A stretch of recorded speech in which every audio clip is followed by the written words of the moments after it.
Tugohwana igwa rugambiro-ini imwe kwa imwe nginyagia iharo-ini. Kirabu kia airitu gia fegi ya KCB muthako wa volleyball ni mambikire mbitika cia gikombe gia Kenya Cup no hotani wa seti 3-0 kiroko kia umuthi. Ngucanio ino ithakirwo kiharo-ini kia Arena ya Nyayo Stadium kuria airitu aya rungu rwa kocha Jafeth Munala mandikithirie uhotani muhuthu makiria wa point 25 gwa 11. Seti-ini ya mbere point 25 na 16 ya keri na point 25 hari 18. Seti-ini ya muthia rucio mwena wa arume oro kiharo-ini giki nyarari cia Kenya Pipeline magatindikana na ahiki a thigari cia mbirarũ KDF thaa 3 cia rucini. Nashukuru Mungu kwa leo tunacheza vizuri.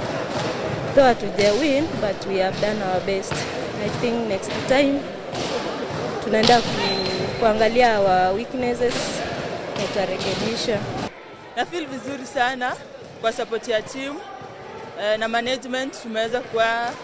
Tumekuwa washindi then. Nasema asante sana kwa teammates wangu kwa kunisupport pamoja na coaches nikakuwa MVP. Makocha matiganite fururi